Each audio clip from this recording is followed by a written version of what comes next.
গুরুত্বপূর্ণ খবরের দিকে নজর রাখবো। এনসিপি নেতা শরদ পাওয়ার এবং গেরুয়া শিবিরের নরেন্দ্র মোদী একই মঞ্চে উপস্থিত হলেন, উষ্ণ অভ্যর্থনা জানালেন একে অপরকে। যদিও বিরোধী জোটের বেশ কয়েকটি দল তাকে এই অনুষ্ঠানে এড়িয়ে যাওয়ার আবেদন জানিয়েছিলেন। মোদী পাওয়ার উপস্থিত হয়েছিলেন লোকমান্য তিলক স্মারক মন্দির ট্রাস্ট আয়োজিত অনুষ্ঠানে। সেখানে প্রধান অতিথি হিসেবে আমন্ত্রিত ছিলেন শরদ পাওয়ার। এই অনুষ্ঠানে প্রধানমন্ত্রী মোদীকে লোকমান্য তিলক জাতীয় পুরস্কার প্রদান করা হয়। মোদী এবং শরদ পাওয়ার ছাড়াও অনুষ্ঠানের মঞ্চে উপস্থিত ছিলেন মহারাষ্ট্রের মুখ্যমন্ত্রী একনাথ শিন্দে, উপমুখ্যমন্ত্রী দেবেন্দ্র ফডনবিস এবং অজিত পাওয়ার। শরদ পাওয়ার বলেন, লোকমান্য তিলক দেশের জন্য পূর্ণ স্বাধীনতা চেয়েছিলেন। তিনি জানতেন ব্রিটিশদের থেকে স্বাধীনতা পাওয়ার জন্য ঐক্যবদ্ধ হতে হবে জনসাধারণকে। উল্লেখ্য, নরেন্দ্র মোদী এবং শরদ পাওয়ার একসঙ্গে মঞ্চে শেষবার দেখা গিয়েছিল 7 বছর আগে। হ্যাঁ, 7 বছর। উল্লেখ্য, অজিত পাওয়ার শিবসেনা ভেঙে বেরিয়ে যাওয়ার পর ফের এক মঞ্চে দেখা গেল দুই পাওয়ারকে।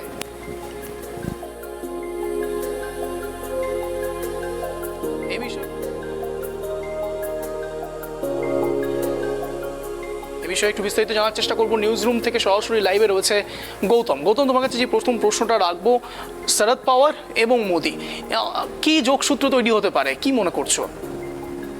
দেখো অঞ্জন, জাতীয় রাজনীতিতে একটা আজকে কিন্তু অন্য মাত্রা যোগ হলো। আমরা দেখতে পেলাম যে এনসিপি সুপ্রিমো শরদ পাওয়ার তিনি যেমন মোদির সঙ্গে তার মঞ্চ শেয়ার করলেন, ঠিক তেমনি আবার দেখা গেল অজিত পাওয়ার এবং শরদ পাওয়ার দুই শিবিরের দুই নেতা কিন্তু এক মঞ্চে তাদেরকে দেখা গেল।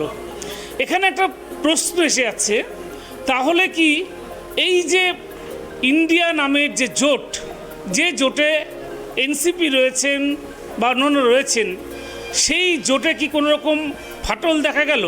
কেননা এর আগেই কিন্তু এই শরদ পাওয়ারকে কিন্তু আজকের এই যে লোকমান্য তিলক অনুষ্ঠান, সেই অনুষ্ঠানে কিন্তু যেতে বারণ করেছিল ইন্ডিয়া জোটের অন্যান্য শরিকরা। এবং সেক্ষেত্রে দেখা গেল যে এনসিপি প্রধান শরদ পাওয়ার তিনি কিন্তু সে বারণ না শুনেই তিনি কিন্তু পুনেতে অনুষ্ঠিত লোকমান্য তিলক সম্মান অনুষ্ঠানে সেখানে গেলেন এবং তাকে সাদরে এবং উষ্ণ অভ্যর্থনা জানালেন প্রধানমন্ত্রী নরেন্দ্র মোদী। এটাও আমরা দেখতে পেলাম।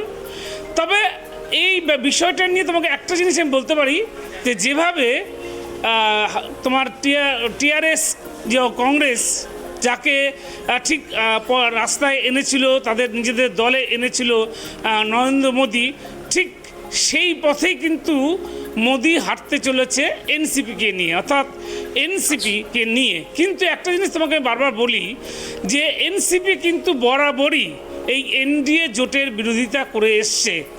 আজকের এই অনুষ্ঠান যেটা এনসিপি সূত্রে যেটা জানা গেছে আর কি, সেই সূত্র মারফত যেটা জানা গিয়েছে যে একটা দেশ বরেণ্য নেতা বালগঙ্গাধর তিলক, অর্থাৎ লোকমান্য তিলক, তার স্বাধীনতার আন্দোলনের কথা মাথায় রেখেই এটা দেশভক্তির কারণ দেখিয়ে, দেশভক্তির একটা উৎসস্থল দেখিয়ে কিন্তু আজকে শরদ পাওয়ার এই অনুষ্ঠানে যোগ দিয়েছেন, এমনটাই কিন্তু এনসিপি সূত্রে জানা হচ্ছে। কিন্তু এনডিএ বা বিজেপির তারা কিন্তু একটা অন্য দাবি করছেন। তারা দাবি করছেন যে ইন্ডিয়া ভাঙার পথে, অর্থাৎ ইন্ডিয়া ভেঙে এনসিপি শরদ পাওয়ার তিনি আসতে চলেছেন, এরকম একটা বিজেপির সূত্র থেকে দাবি করা হচ্ছে। কিন্তু যেটা আমরা জানতে পারলাম সেটা হচ্ছে যে ইন্ডিয়া অর্থাৎ 26টি যে বিরোধী জোট, বিজেপির বিরুদ্ধে যে জোট, সেই জোটে কিন্তু অবশ্যই এনসিপি থাকবে, এমনটাই জানিয়ে দিয়েছেন শরদ পাওয়ারের কন্যা। তিনি জানিয়ে দিয়েছেন যে এনসিপি যে জোটে, যে ইন্ডিয়া জোটে রয়েছে, সেই ইন্ডিয়া জোটেই থাকবে। এটা একটা সংবর্ধনা অনুষ্ঠান, একটা দেশভক্তির অনুষ্ঠান। সেই অনুষ্ঠানে তিনি একজন বর্ষিয়ান নাগরিক, বর্ষিয়ান একজন নেতৃত্ব হিসাবে তিনি সেখানে উপস্থিত হয়েছিলেন। এর মধ্যে রাজনৈতিক কোনো সম্পর্ক নেই, এটা কিন্তু এনসিপি সূত্র থেকে দাবি করা হয়েছে। এটা হচ্ছে আসল কথা। এবার তোমাকে অঞ্জন যেটা বলবো যে এই যোগদান নিয়ে রাজনৈতিক তরজা, রাজনৈতিক আলোচনা শুরু হয়েছে। তবে ইন্ডিয়ার প্ল্যাটফর্ম, যে ইন্ডিয়ার বিরোধী জোট, সেটা সূত্র মারফত যেটা জানা যাচ্ছে যে তাদের ঐক্য দৃঢ় রয়েছে এখনও অবধি। অঞ্জন, ধন্যবাদ গৌতম তোমাকে। যে বিষয়টি গৌতম এতক্ষণ ধরে জানানোর চেষ্টা করলো যে এটা শুধুমাত্র একটি সাক্ষাৎকার, একসাথে বসে একসাথে দাঁড়িয়ে একই মঞ্চে থাকার জন্য ওটার মধ্যে রাজনৈতিক কোনো অঙ্গীকারবদ্ধ ব্যাপার স্যাপার নেই। এখান থেকে বেরিয়ে একটি শুধুমাত্র এক জায়গায় আসা মানেই রাজনৈতিক তরজা শুরু, এরকম কোনো বিষয় নেই। তারা কিন্তু রয়েছে এখনও ইন্ডিয়া জোটের সাথেই তারা থাকছে, এবং ইন্ডিয়া জোটের ওপর কিন্তু কোনো প্রভাব পড়বে বলে এখনও পর্যন্ত কোনো খবর নেই।